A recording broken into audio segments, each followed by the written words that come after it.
Big disclaimer here, J.K. Rowling, I admire her so much. Hello everyone and welcome back to Wavering Reader. Now, this video today is going to be very different. I wasn't even planning on doing this and talking about this, but I've been thinking a lot about it, and I have just been so freaking annoyed that I just had to do it, and I can't even with this. So, without further ado, let's get right into it. So today I want to talk about the latest news about the new Fantastic Beasts movie, The Crimes of Grindelwald. Now, I have had a few issues in the past with J.K. Rowling and the decisions she's been making and she's made, because I find that they have been kind of tone deaf in many ways, especially regarding the LGBT community. There's the Johnny Depp issue, which I won't even get into, but I find kind of very saddening just what she wrote. I just found I would have been happier if she would have remained silent, because I think what she said about that issue just didn't help at all. But really, that's just an issue and a topic for another day. Today, I want to talk about the latest news, which is that Albus Dumbledore is not going to be explicitly gay in The Crimes of Grindelwald. And, oh my god, do I have an issue with this? So let's get started with this from the beginning. What do we truly know about Albus Dumbledore and his sexuality?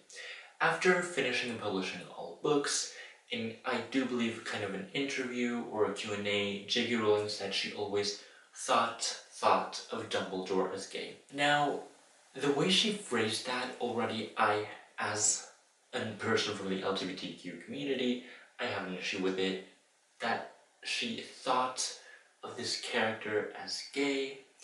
Either that character is gay or he's not, but you can't think of him as either you make him or you don't make him. You know, it's a yes or no situation. He's gay or he's not. He's bisexual or he's not. He's straight or he's not. But just this kind of lingering question she kind of leaves all the time surrounding Albus Dumbledore, not fun anymore, and I'm sorry. And big disclaimer here, J.K. Rowling, I admire her so much. As an aspiring author, I admire her writing style, the way she builds worlds, the way she describes things, she builds characters. I admire her so much, and Harry Potter is forever going to be one of my favorite series of all times. But, however, I do not believe in idealizing and just accepting everything these people we kind of idolize and look up to, and we shouldn't accept everything they do. Sometimes we have to call them out, and I really feel that this is one of those moments, because first of all, she said Albus Dumbledore was gay once the series of Harry Potter was finished, published. That is such BS, because it would have taken one sentence in Harry Potter and the Deathly Hallows for her to explain that Albus Dumbledore was in love with Grindelwald. One sentence. Like, just Albus Dumbledore was in love with Grindelwald. She could have wrote it like that when they were explaining the whole Grindelwald situation in the last book. She didn't, and she knew, and if she didn't know, well, okay, but now she does. That would have helped so many people, because Harry Potter had this huge amount of reach, and the fact that she didn't do it is kind of disrespecting. I can kind of excuse it by the fact that it was 2007. We do know of a lot of authors that were told to turn these LGBT characters into straight characters because that would sell as well. But honestly, that excuse is not enough for me, and it's not enough for anybody. It shouldn't be, because by the time J.K. Rowling was publishing Harry Potter and the Deathly Hallows, she was so popular, no one would have stopped buying her books just because of that one sentence she could have included. But okay, for some reasons I can still understand it. However, she has always stated since the beginning of the Fantastic Films franchise that if she was ever going to re-enter the wizarding world, she wanted to do it with Newt Scamander to tell kind of Dumbledore and Grindelwald's story. How's that going to work out? I don't know. I have my doubts. But the fact that she's telling this story of Dumbledore, who we all hate and love and kind of admire, in all ways, and she is not going to show that he is gay. I'm sorry, what? I mean, I feel that that is such a tone-deaf move, an inconsiderate move for her, who she shouldn't even care about money. She's one of the richest persons in the world, and I can't even just rant about this enough. It isn't a money issue with her. It isn't a money issue with Warner Brothers. It isn't a money issue with even, oh my god, the lighting probably just changed because the sun went out, I'm sorry. But it isn't even an issue with David Yates, who's the director. So I'm sorry, it is not a money issue. People love Harry Potter above that to just go and watch it, even if it's going to show a gay love story. I'm sorry, that is not an excuse. And even if it was, sometimes you have to choose the right path. And this time it was showing Dumbledore as a person from the LGBT community. So this whole kind of showing Dumbledore is not going to be explicitly gay. Like, I'm sorry, no. One cannot be explicitly gay. Either one is gay or one isn't. And either one makes a character gay or one chooses to not make a character gay and make him straight or of another sexuality. But you cannot claim that this character that we all love is gay to satisfy a certain part of the community, a certain part of the world, but then not show it when you have the opportunity, because that is just gay baiting. And we have seen this as a community so much. We've seen this in Beauty and the Beast with that kind of dance scene at the end, which isn't even a dance, it's kind of a 1 second thing with Gaston and another guy.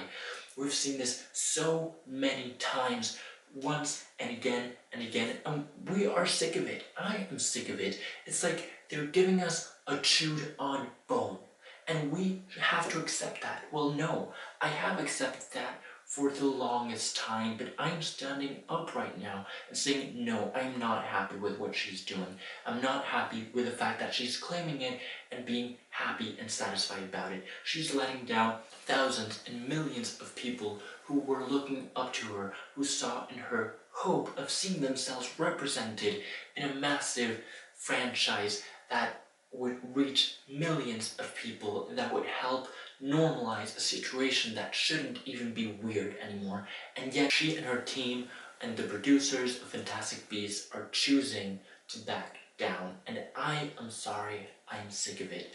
And I can say that most of the LGBT community is sick of it too.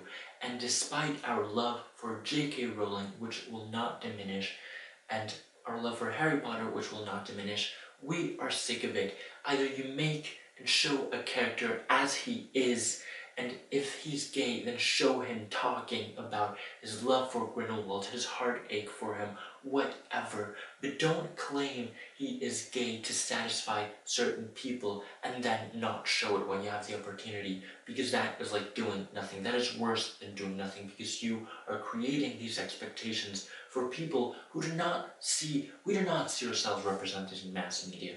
And for us to have such a major author and opportunity to see ourselves and then just taken away. They've taken that away just like that. That is unfair, that is unjust. And that's what I wanted to talk about today. And the fact that despite my love for J.K. Rowling, as a member of the LGBTQ community, I feel she has a complete disregard for us. And I'm sorry, I know I've read somewhere that she wants to introduce it later on in the movies, but that's not an excuse. I can understand the first movie why they wouldn't even say it, like talk about it, because Dumbledore wasn't even in it. But in this movie, that is going to be much more Dumbledore and Grindelwald focused. I'm sorry, but you could perfectly have a scene where Newt and Dumbledore are discussing his relationship with Grindelwald, and just like that. And J.K. Rowling is a screenwriter. She can do whatever she wants and no one will even question it. So I'm sorry, but I am angry with her, and I'm angry at the producers of this film. I'm angry at David Yates. I am sorry, but I've had enough. Will I go and see the movie? Yes. But I will be precautious about it. I honestly feel like the unconditional love I had for everything Rowling is kind of diminishing after this, because I feel betrayed, kind of. She promised us this, she said he was gay and now he's not going to be explicitly gay. That's not a thing. Either he is gay or he's not. But in fiction, either you show it or you don't show it. And if you're going to show it, do it properly. Because there is a community waiting for that representation. There's a community that is waiting and hoping and looking up to you, J.K. Rowling, and you're letting us down. So either you do it or you don't, but don't try to get the best of both, where you say he's gay but don't show it and have no representation at all, because that is not how things work. That's all for this video today. I hope you guys enjoyed it. It's not this kind of rant video, but I've just had enough. I'm sorry. I love J.K. Rowling again, but that does not mean I will defend everything she does and says. And this is an issue that touches me personally, and I'm very fed up with it, and I've decided to take a stand because, no, like, we have been gay baited and we've given this chewed on bone already for too many times, and we deserve better. So that's all for this video today. I hope you've enjoyed it. Just leave me down in the comment section below what you think of this whole ordeal. If you agree with J.K. Rowling, if you don't, just let me know. Let's have a friendly conversation. And let me know if you feel like I do and like a whole lot of other people do. But again, thanks for watching and have a great day.